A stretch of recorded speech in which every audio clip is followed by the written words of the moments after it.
is News Broom at 1. I'm Stephen Compton. First, the headlines. U.S. government officials raise concerns over House Speaker Richie Cohn's U.S. green card marital controversy involving a woman claiming to be his sister. Aggrieved workers of the National Port Authority calls on President Joseph Boakai to veto a bill proposing a grain tournament to Liberia's ports, warning that it poses serious threat to the survival of smaller ports across the country. Liberia Council of Churches condemns the alleged sodomy and gang rape of a 14-year-old boy, reportedly involving former NSA officer Peter Bonjala, emphasizing the need for a strict enforcement of policies against sexual exploitation, in a way from whom the U.S. government has accused South Africa's defense military of refusing to obey orders from its own government to send home Iraqi warships that have been conducting marine exercise in the African country's water. Details of these developments, the news bulletin, and the actual voices of the news makers are all packaged. We are taking a very short break to be right back.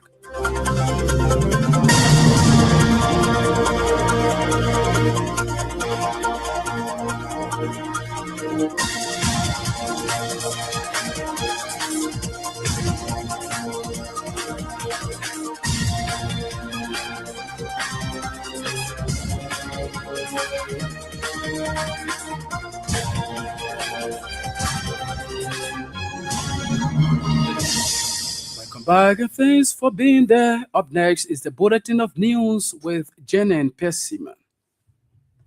Controversy surrounding the reported marriage of Speaker Richard Cohen has allegedly attracted the attention of authorities in the United States, according to diplomatic and political sources. The matter, which has generated widespread public debate within Liberia, is understood to raise issues with potential international dimensions, thereby prompting interest beyond the country's borders. Although specific details remain unclear, the situation has contributed to increasing scrutiny of senior officials within the Boakai-led administration amid growing public calls for greater transparency and accountability in governance. Aggrieved workers of the National Port Authority through the Dock Workers Union have formally petitioned President Joseph Yuma Boakai to veto a bill proposing to grant autonomy to Liberia's ports. According to them, the proposed legislation will have adverse consequences for the long-term sustainability and coordinated management of the country's port system. In their petition, the union described the bill as counterproductive to port development, arguing that it is not supported by any evidence that can justify such significant policy shift. They maintain that the legislation failed to adequately consider the substantial operational and financial resources required to develop and maintain port nationwide. The Liberia Council of Churches has strongly condemned the alleged sodomy and gang rape of a 14-year-old boy, reportedly involving former NSA officer Peter Bonjala. Speaking at a press conference in Monrovia on Thursday, LCC Secretary General Reverend Dr. Christopher Toh described the alleged act as a grave criminal offense and a gross allegation of victims' fundamental right to life and dignity. Reverend Dr. Toll stated that such actions constitute a clear breach of Liberia's constitution, as well as the country's international obligations, which required the state to prevent, investigate, and prosecute acts of sexual violence. He further expressed serious concern over the increasing incidence of sexual violence in the country, particularly cases involving state security personnel, noting that such allegations severely undermine public trust in government institutions. Information Minister Jeremy Pia has assured the public that the Unity Party-led government will not permit a repeat of the U.S. sanctions experienced during the administration of former President George Manneh Weah. Minister Pia's response follows U.S. government's decision to indefinitely pause the processing of certain immigrant visa for nationals of 75 countries, including Liberia. Speaking at the Ministry of Information, Culture Affairs and Tourism press briefing in Monrovia on Thursday, Minister Pierre clarified that the United States did not sanction the WIA's administration as a government, but rather imposed measures on specific individuals it identified as having engaged in criminal activities. The information minister also dismissed reports suggesting that the United States has imposed a blanket restriction on visas for Liberians. A high level dedication from the United States based Millennium Challenge operation is in Liberia to engage government officials and civil society organizations in discussions on the way forward for a second MCC compact. Speaking at a meeting held in Monrovia on Thursday, the Minister of Finance and Development Planning, Augustine Gavois, said the Liberian people are grateful for the renewed MCC engagement. He assured that the government of Liberia is committed to translating this public optimism into tangible development overcomes for the country.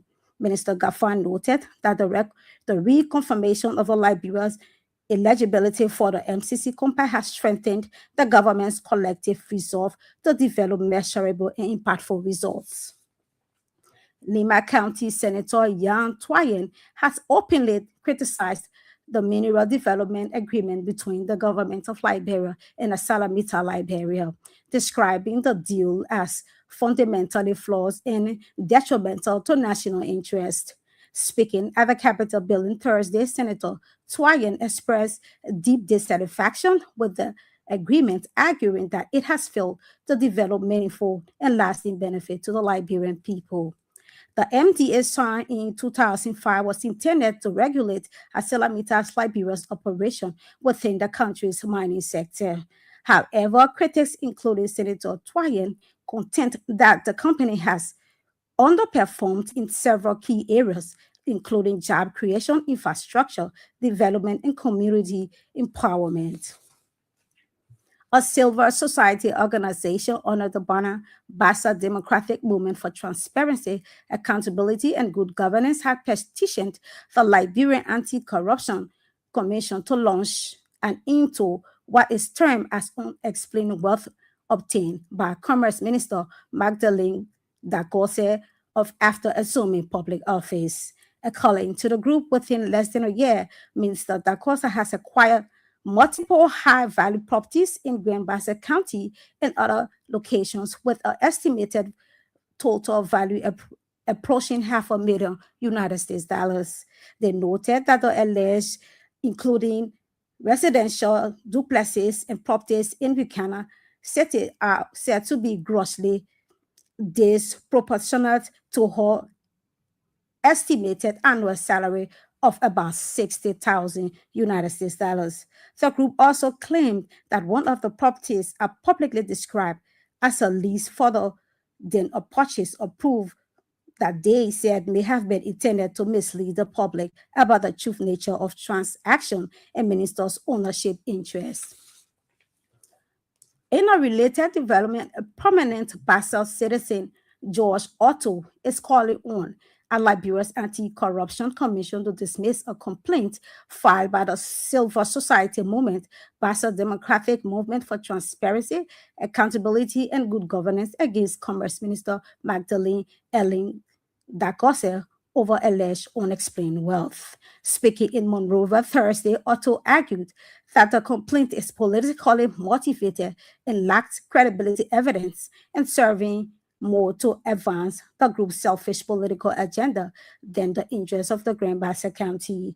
He described the petition as a pay-to-play move that could scare away investors and hinder development in the county. Otto further warned that anti-corruption processes must not be weaponized to undermine peace, social cohesion, or economic growth.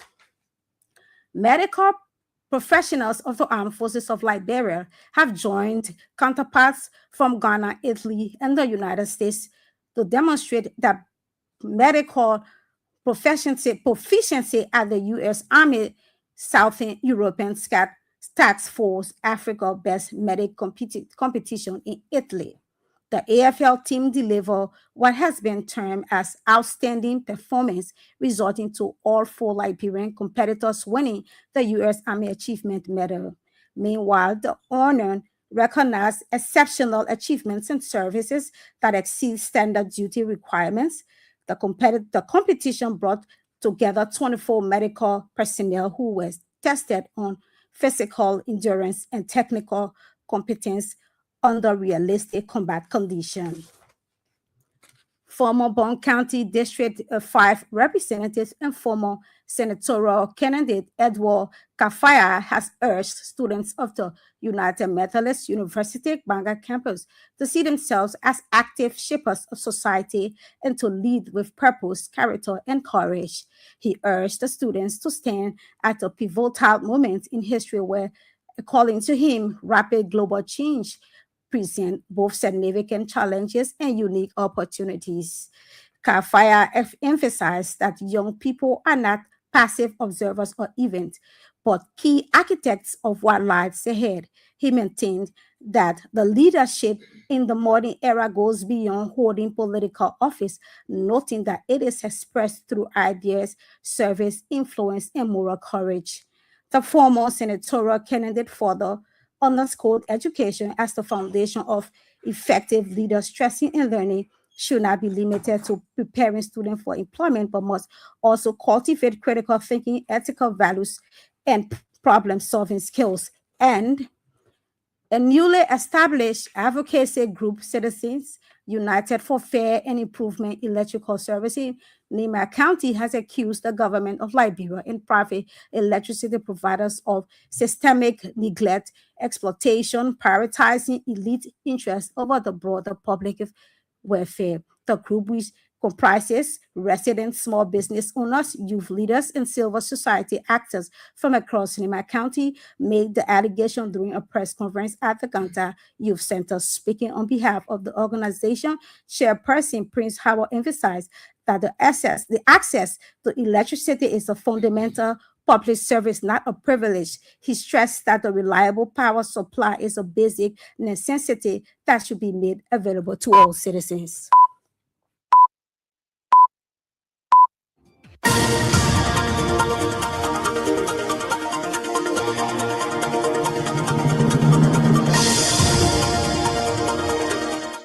Janan Pessima there with the news bulletin. It's a regular feature on King's News Broom.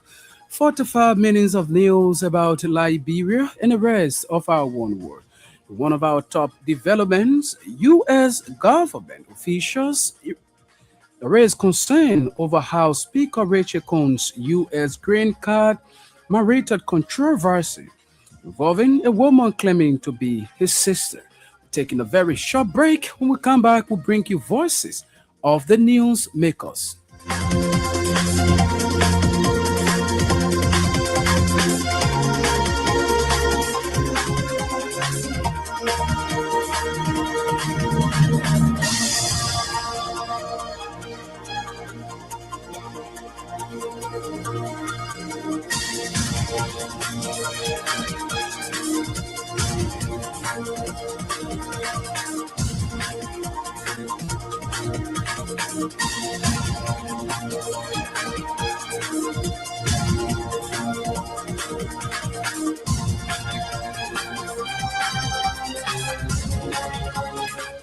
Welcome back and thanks for being there. Let's now take our first development. Information Minister Jeremy Pierre has assured the public that the Unity Party led government will not permit a repeat of the U.S. sanctioned experience during the administration of former President George Weah. Minister Piat's response follows U.S. government's decision to indefinitely pause the processing of certain immigrant visas for nationals of 75 countries, including Liberia. Speaking at the Ministry of Information A press briefing Thursday, Morovia Minister Pierre clarified that the United States did not sanction the Weird administration as a government, but rather imposed mentions on specific individuals they identify as having engaged in criminal activities. There's no way you can make or remake the history of our country. If you were here yesterday and America sanctioned you, it was about you. They didn't sanction the country. They did not even sanction the government of Liberia or President Weah. They sanctioned criminal elements of that administration. And those criminal elements are living with the scares of those actions. Even though some of them are attempting to make it already, nothing has happened to them. And they move from radio station to radio station to yelling, believing that they are having conversations. Try to have a mix of interpretation to say, oh, they said this thing happened during the last regime, it's happening to them. Nothing happened to anybody. The choices that come with immigrant visa initiative are questionable. They're not government based.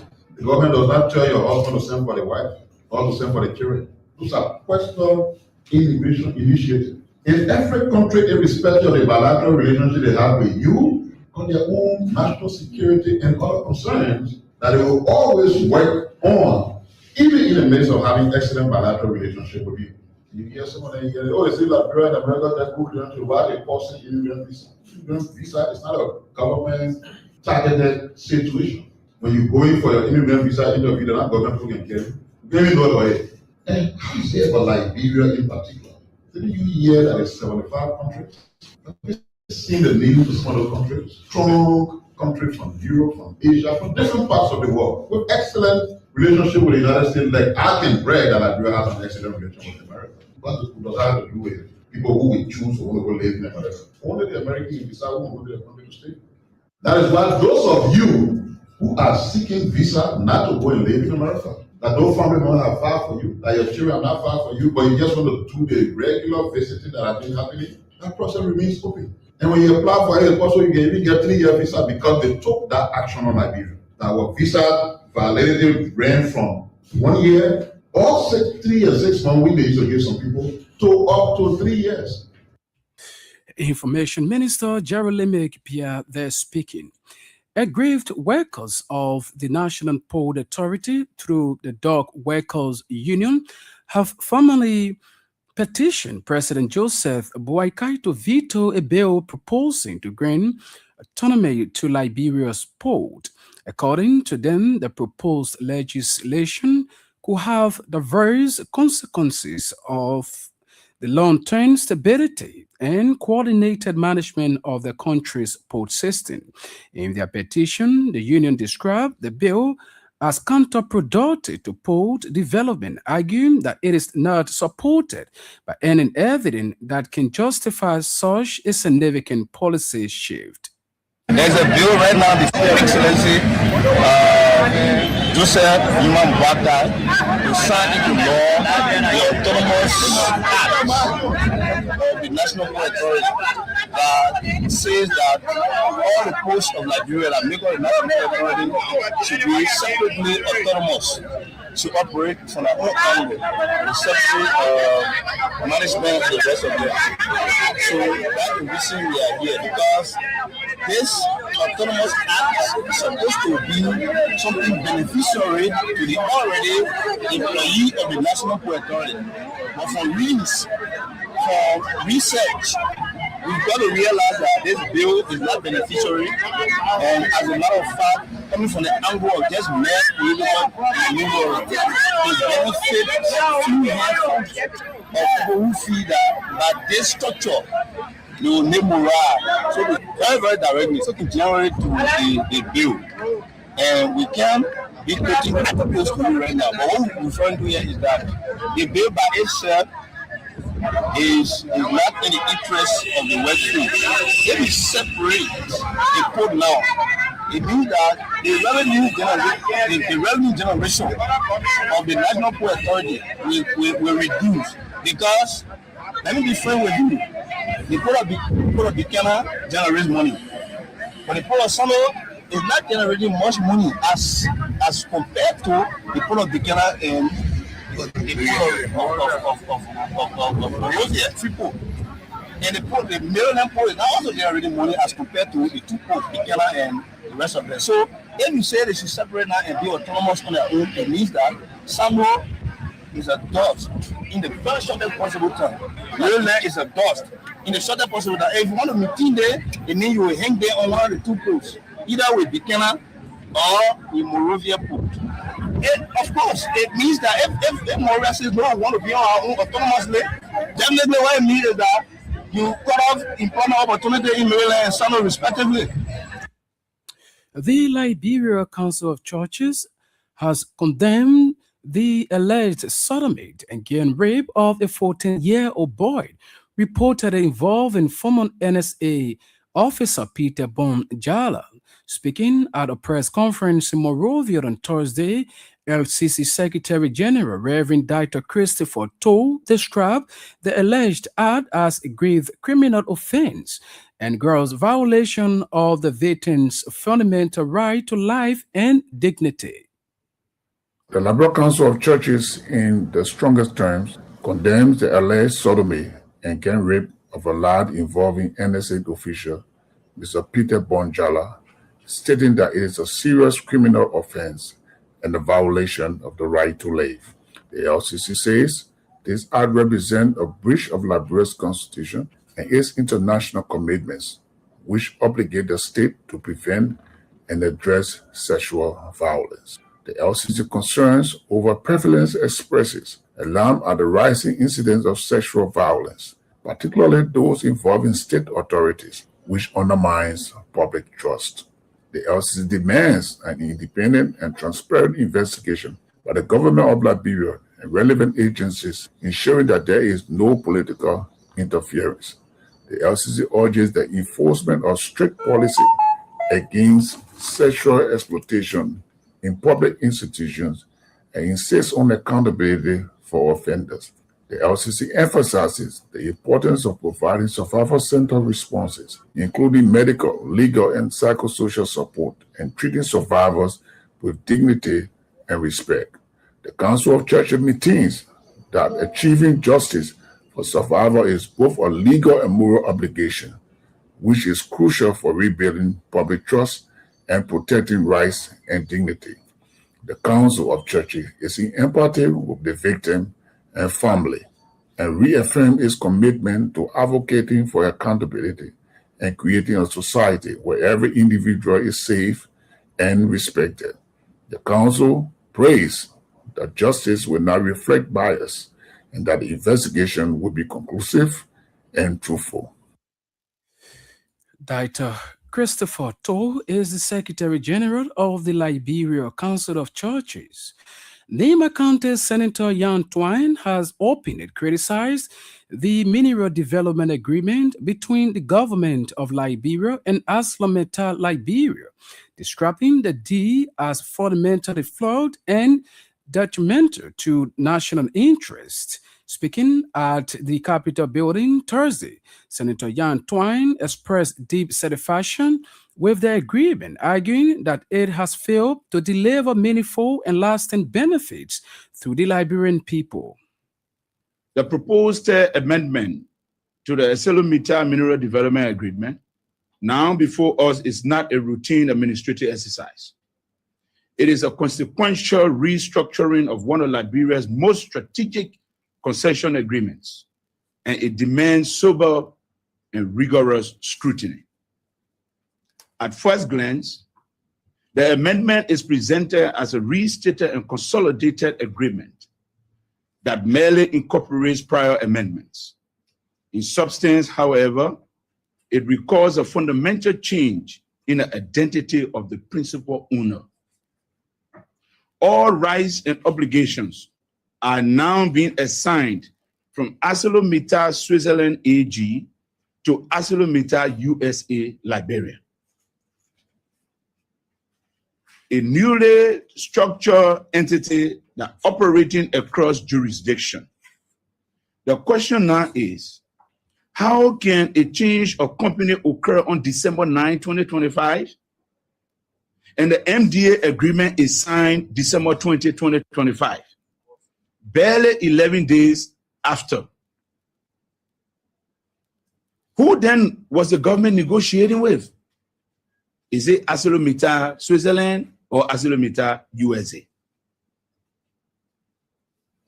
These unanswered questions create doubts about enforceability, accountability, and undue leverage under this agreement.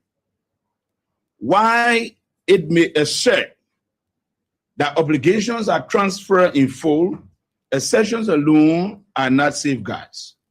There is a clear absence of explicit parent company guarantees, continuity clauses that preserve liability for past breaches, and enforceable security instruments that protect Liberia in the event of default, arbitration, or adverse rewards. Without these, there is a real risk that historic obligations and violations of the OMDA may be diluted in practice, even if not in theory. A concessionaire cannot be permitted to repackage itself in a manner that weakens accountability while retaining access to our mineral wealth and strategic infrastructures. A high-level delegation from the United States-based Millennium Challenge Cooperation is in Liberia to engage government officials and civil society organizations in discussion on the way forward for a second MCC compact. Speaking at a meeting held in Monrovia on Thursday, the Minister of Finance and Development Planning, Augustine Gafuan, said the Liberian people are grateful for the renewed MCC engagement. They show that the government of Liberia is committed to translating the public optimism into tangible development outcomes for the country. The entire government, the people of Liberia are excited about MCC, and we at the level of the government will do our part to translate their excitement into tangible outcomes for this country. Now that we've been reconfirmed, it's like the job starts. It's a very long road. It's a road that will require effort, hard work, and what I call a whole government approach to achieving the outcomes. You've come so as to take us further. Liberia is elated to see you again. Reassure is that we are going to quicken our paces so that the compact development process, which could last as long as 2 years, could be shortened based on what we do. We had a good conversation with you and the team after the reaffirmation on some of the next steps. And so your visit is the next steps. You told us you were coming, and that this engagement will be January 15th. And on the day you're here. So you're moving meticulously with the next steps. And we assure you that we will be starting the process to recruit some of the personnel for the new MCC office. We send out vacancy notices, and the responses have been overwhelming. And so, working with all our partners and with you, we intend to expedite the process so that by February, the leadership can be in, and then we'll start to recruit others that we've targeted to recruit to build up the office as quickly as possible, because we want some manpower to be in by the time of the workshop, the deeper discussions in February. So what I want to say is that I know we have the discussion with all the sector colleagues. They will be on, but besides the Ministry of Finance, other sector police across government have been working. We have just been the coordinator working directly with you. For her part, the managing director for Africa of the Millennium Challenge Cooperation, Kuri Mohammed, stated that the delegation will hold consultations with relevant government institutions and civil society organizations to gather broad-based inputs and better understanding the priorities of the Liberian people. We at MCC were extremely thrilled to see Liberia continue. We could hear cheers around the building. Everyone was just very, very happy to get where we are today. And as you said, Mr. Minister, this is really due to our shared history, to the very deep U.S.-Liberia partnership, and also to the success of the first MCC Compact, which was a very ambitious project, and MCC was very, very proud of these results. These are things that are very closely considered by MCC's board of directors, so we're really happy to be here today. So as for our trip this week, I'm here to first meet with government stakeholders like you to discuss what the compact development process looks like. It is a long road. We are hoping to sign the compact within a 2-year time frame, which is very ambitious, but we're very confident that together we can get there. MCC compacts are based on very rigorous analysis, so we collect a lot of data to really understand what the constraints to growth are within a particular sector. We also do a lot of stakeholder consultation across the country, so not just working with government, but understanding the opinions of the private sector, of civil society, and of the Liberian people to understand what project would really unlock economic growth and investment in this country. So during this trip, we're going to be talking about some of the key milestones of compact development. As Mr. Minister said, the next one is a workshop that will take place later in February. We call it a root cause analysis. And what this means is within a particular constraint or sector, defining what are the problems within this sector and what are the causes of those concerns so that we can together develop projects in a compact that really address the true root causes of any problems or concerns within a sector. And we'll be getting a variety of perspectives of that workshop, again, not just government, but civil society and private sector. And then finally, I'd like to highlight again that this process of compact development is supported by MCC, but it's really driven by the team that's going to be set up. It's a country-led process and should be very collaborative so that the project that's designed meets the needs of the people of Liberia and of the country of Liberia. And now with half an hour past the news presentation, there's a reminder. You're listening to the Friday, January 16, 2026 edition of King's News Broom. We are taking a very short break to be right back.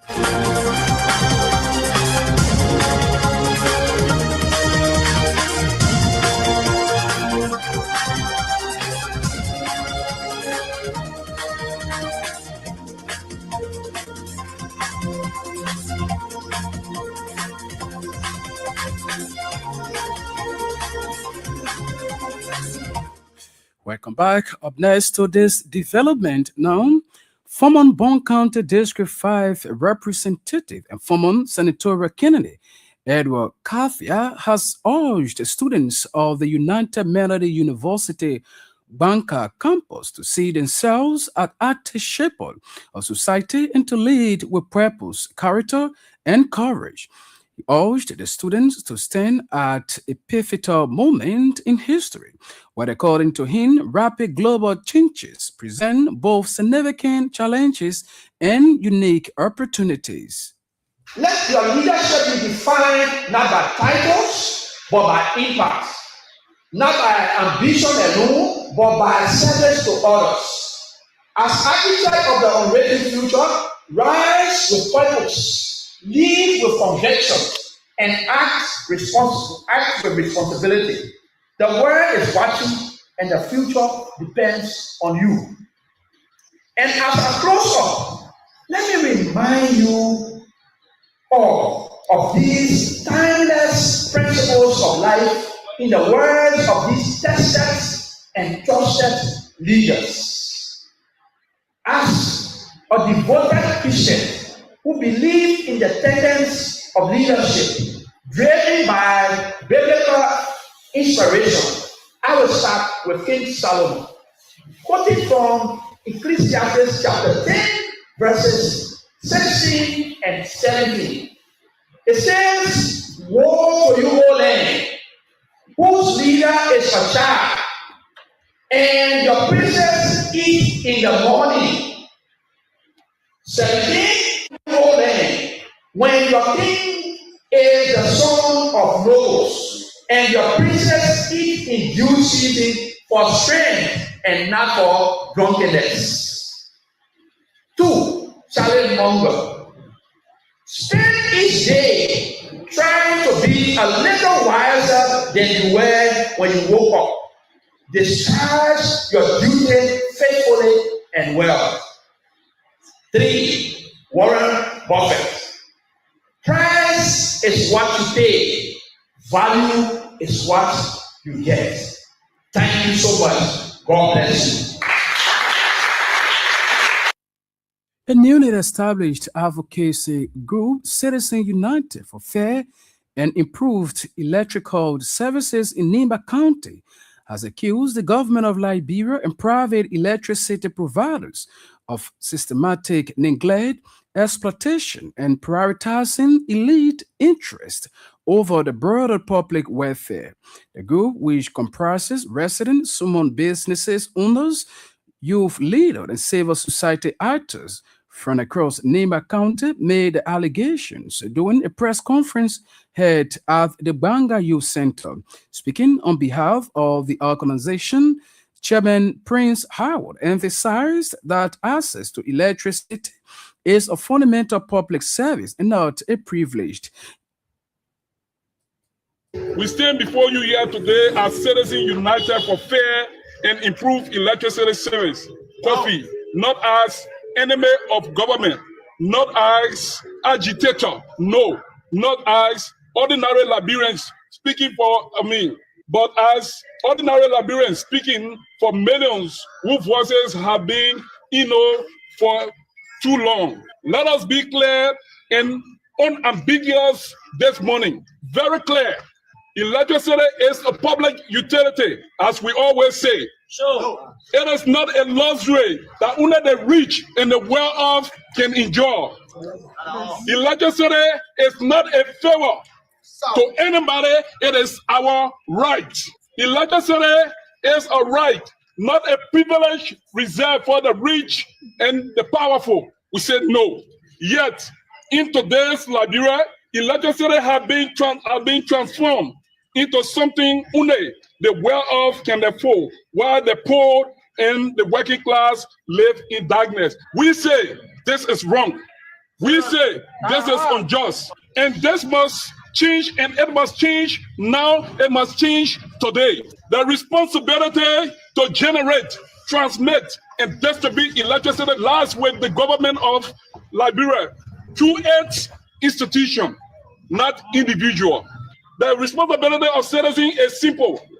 Pay for what we consume, not to pay for infrastructure expansion, not to finance infrastructure from our personal pocket. We say no. That is precisely why Liberians always pay 12% GST. We pay 12%. Every time we buy current, you buy your $10 current, you pay what? 12%. That has to do with what? $1.20. And they also take $1.50 from you, on electricity that you buy every time to support government. Yet today, Liberia. As part of its demands, the group issued a 30-day ultimatum through the government of Liberia, the Liberia Electricity Regulatory Commission, and the electricity provider, calling for the immediate suspension of the USD $1.50 expansion fee. More troubling still is the fact that one area in Ganta enjoyed consistent lighting. Yes. The area surrounding the Jackie Resort, not because it served the public interest, but because it is by the CEO of the electricity distributor. Yeah. This is not the electricity is nobody's property. Yeah. It is our property. Yeah. It is the people of Liberia property. Yeah. It is the people of Ganta property. Yeah. It is the people of Senegal property. Yeah. So as such, you must all enjoy it. Yes. The safety and dignity of an entire city must never be secondary to the comfort or convenience of a single individual. No. It cannot be at the comfort and the convenience of a single individual. It must be for all. Electricity must serve the people, not the powerful privilege. No. If I'm a poor man, I'm going to have access to it. Let it be known today. The patience of the Liberian people is running off. When that patience run out, consequence will follow, not because citizens desire chaos, no, but because basic services are being denied to our people. Market women will protest because electricity preserves their goods and sustain their livelihood. COVID formally gave the authority 30 days ultimatum. We have written LERC because we want a peaceful solution. We have written LEC, and after here, we're also going to write the caucus. We're also going to write the superintendent. We're going to write the district representative, and we're going to write the Senate Pro Tem, and we're going to write the Speaker of the House, because this is Liberia thing. And they must face the backyard. If they cannot face the backyard, they're going to suffer the tea industry after they retire from government.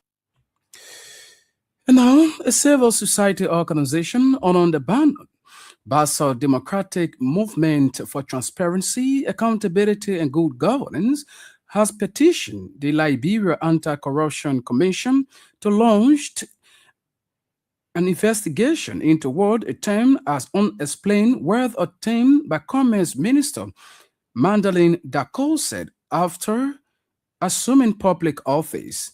However, responding to the group's claim, a prominent son of Grand Bassa County, George Otto, called on the Liberia Anti-Corruption Commission to dismiss the complaint filed by the civil society organization. According to him, the complaint is politically motivated and lack credible evidence, serving more to advance the group's self-interest agenda than the interest of Grand Bassa County. I'm at the LCC compound to vehemently denounce and the wrong image being portrayed by some of our colleagues in the name of the civil society act, filing a formal complaint against the prominent citizens of our county on the basis of what they claim are alleged corruption on investment in the county. So the reason we are here today is to inform the LCC. We did a formal complaint to the chairperson of the LCC, calling for the petition to dismiss whatsoever petition that was being filed by a so-called political group highly under this guise of civil society that has brought a bad image to our county. Grand Bassa County is known for being hospitable, and the hospitality of Grand Bassa County also involves the encouragement to bring in investment. So if citizens of Bassa are investing in the county, we shouldn't be the one depriving them or investing in their own. And let me say to you today, the reason our county it is the way it is because we have politicized all sectors of our county. Social cohesion, we have politicized health, we have politicized education, we have politicized just everything in the county. How can a person working with government? And now, away from whom the U.S. government has accused South Africa's defense ministry of refusing to obey orders from its own government to send home Iraq warships that have been conducting marine exercises in the African country's waters. South Africa cannot lecture the world unjustly. Why stopping up to Iraq? Its statement in response, South Africa's defense ministry said it was launching an inquiry to get to the root of the allegation. Meanwhile, Washington has criticized South Africa for inviting Iraq at a time when a brutal crackdown against the protests was happening in the Middle East country. It said the South African military action did not amount to non-alignment, but were instead a choice to stand with Iraq. On this note, this is how we go home on today's edition of the news program. But before we take leave of you, reminder of top stories, we close the photo. U.S. government officials raised concerns over House Speaker Rachel Cohn's U.S. green card marital controversy involving a woman claiming to be his sister. Aggrieved workers of the National Poll Authority called on President Joseph Boakai to veto a bill proposing to grant autonomy to Liberia's ports. warning that it poses a serious threat to the survival of smaller ports across the country. Liberia Council of Churches condemns the alleged sodomy and gang rape of a 14-year-old boy reported involving former NSA officer Peter Bonjala, emphasizes the need for a strict enforcement of policies against sexual exploitation, and away from whom U.S. government has accused South Africa's defense ministry of refusing to obey order from its own government to send home Iraq warships that have been conducting war exercise in the African country's waters. On this note, we'd like to say many thanks to our reporters, editors, for making today's news presentation a success. Janet Pessiman was here with the news bulletin. And Sam Andrew Sara control and ably coordinated the sound. I'm Stephen Compton. Thanks for listening and watching.